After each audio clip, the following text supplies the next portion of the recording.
कैसे हैं आप सब।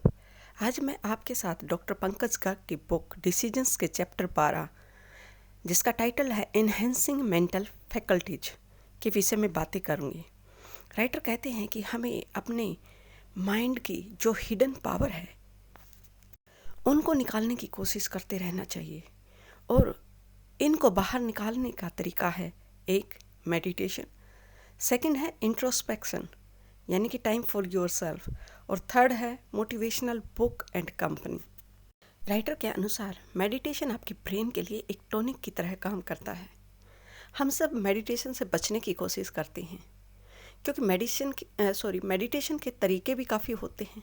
तो राइटर कहता है कोई ज़रूरी नहीं कि हम कौन सा तरीका फॉलो करें, बस ज़रूरत है हमें डिटरमाइंड होने की, कम से कम शुरुआत तो करें।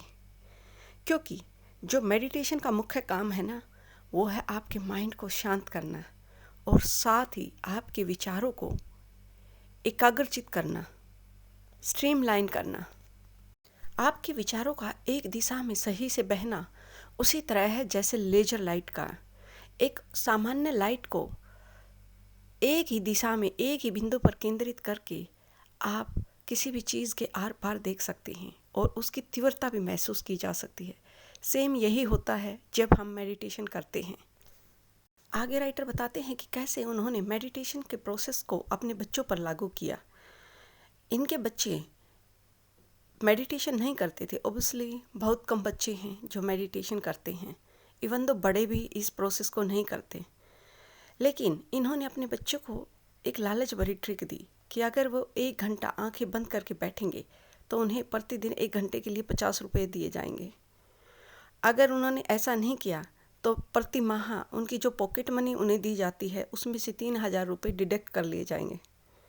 जिसके कारण फ़ायदा यह हुआ कि बच्चों ने पैसे के लालच में, अपनी पॉकेट मनी बढ़ाने के लालच में मेडिटेशन शुरू कर दिया। वहीं साथ में जब ये बच्चे शॉपिंग करने जाते थे तो पहले माँ बाप के पैसे समझकर ऐसे ही वेस्ट कर देते थे, लेकिन अब इन्हें पता चल गया था कि इनके पैसे इनकी मेहनत की कमाई के हैं।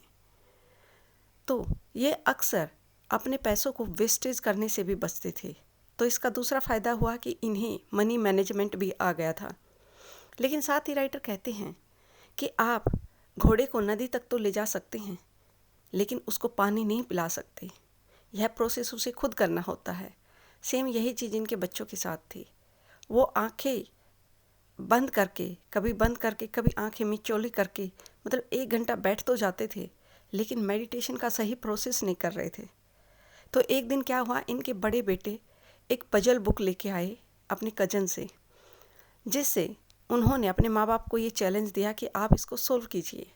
राइटर और उनकी वाइफ ने तकरीबन 25 मिनट लगाए, लेकिन वो इसे सोल्व नहीं कर पाए। लेकिन जैसा कि राइटर का रूल था कि वो डेली आधा घंटा मेडिटेशन करते थे, तो जैसे ही वो मेडिटेशन पे बैठे तो 5 मिनट के बाद ही उन्हें उस पजल का आंसर स्टक हुआ और वे तुरंत अपने बच्चों के रूम में गए और उन्हें उसका आंसर बताया। परंतु राइटर कहते हैं कि उनका छोटा बेटा और भी चालाक था। उसने कहा, नहीं पापा, आपने ज़रूर हमें स्लीपिंग रूम में भेजकर बाद में आंसर चेक किया होगा। लेकिन तभी बड़े बेटे ने कहा, नहीं पापा, का जवाब जो बुक में दिया हुआ है उस जवाब से अलग है, लेकिन जो फाइनल आंसर है ना वो बिल्कुल सेम है। इसका मतलब यह है कि एक पजल के कई आंसर हो सकते हैं। और इस चीज़ ने राइटर के बच्चों पर बड़ा इम्पैक्ट डाला। अब वो अपनी मेडिटेशन को सीरियस लेने लगे। दूसरा है इंट्रोस्पेक्शन यानी कि टाइम फॉर योरसेल्फ। हम सबको अपने डेली रूटीन को, चाहे वो आपके प्रोफेशनल हो या घरेलू या कहे आप आपके रिलेशंस में हो, इंट्रोस्पेक्शन करना चाहिए।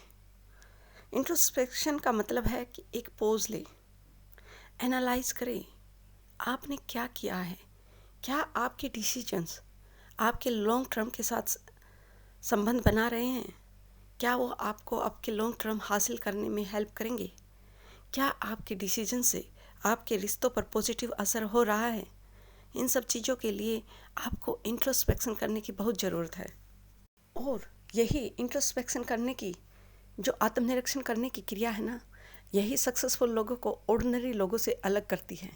हर महान व्यक्ति हमेशा अपना आत्मनिरीक्षण स्वयं करता है, वह अपनी कमियों पर स्वयं कार्य करता है। राइटर स्वयं कहते हैं कि जब उन्होंने मेडिटेशन को शुरू किया तो वो कई बार इसको सही से कर नहीं पाते थे। अक्सर मेडिटेशन के टाइम वो सो जाते थे, क्योंकि इस दौरान हमारा माइंड रिलैक्स होता है और हम वापस से नींद में चले जाते हैं।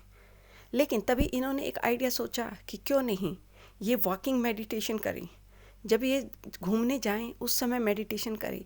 और न सिर्फ मेडिटेशन बल्कि इंट्रोस्पेक्शन के लिए यह सबसे बढ़िया टाइम था। और इसके साथ एक और अच्छी आदत हुई, डेली से वॉकिंग की। अब इनकी डेली वॉकिंग एक तरह से इनके लिए इनका एक जर्नल हो गई थी, क्योंकि इसके दौरान ये वहाँ पर बैठकर कुछ समय मेडिटेशन भी करने लगे और जब चलते थे तो अपने आप को और अधिक समय दे पा रहे थे, पूर्ण रूप से अपने आप में इन्वॉल्व हो रहे थे और अपना इंट्रोस्पेक्शन करके अपनी चीज़ों को अच्छे से यूटिलाइज कर पा रहे थे। नेक्स्ट राइटर कहते हैं कि मोटिवेशनल बुक्स एंड कंपनी, आप अपने आप को बेहतर बनाने के लिए अच्छी कंपनी में रह सकते हैं। अच्छे लोग, जो पॉजिटिव लोग हैं या अच्छी किताबें हैं, उनका सहारा ले सकते हैं। हमें हमेशा कोशिश करनी चाहिए अपने आसपास ऐसे लोगों को ढूंढने की जो हमें पॉजिटिविटी दे, जिनके साथ संगत में रहने पर हमें कुछ अच्छा करने के लिए मिले, जो हमें प्रोत्साहन दे। विशेष रूप से वे लोग जो लोगों को डिस्कस करने की बजाय आइडिया डिस्कस करें। आपके जीवन को कैसे बेहतर बनाया जा सकता है, इस विषय में डिस्कस करें। अगर आपके पास ऐसा कोई दोस्त या रिश्तेदार है जो आपके अंदर पॉजिटिविटी और एनर्जी भरता है, तो उससे बड़ी कीमती चीज़ कोई हो ही नहीं सकती। हो सके तो अपने ऐसे दोस्त और रिश्तेदार को कभी भी अपने जीवन में मत खोना। वहीं नेगेटिव प्रवृत्ति के लोग आपको हमेशा नीचा गिराने की कोशिश करेंगे। आपके हर प्रयास में कहीं ना कहीं कोई डाउट क्रिएट करेंगे ही करेंगे। एक आदत है ना, कहते हैं कि जो नेगेटिव लोग होते हैं उनकी हमेशा आदत होती है कि हर सॉल्यूशन में भी कोई ना कोई प्रॉब्लम ढूंढते हैं। इसलिए यह आप पर है कि आपको किस संगत में रहना है। आई होप राइटर की ये बातें आपको पसंद आई होंगी। And thanks for listening to me.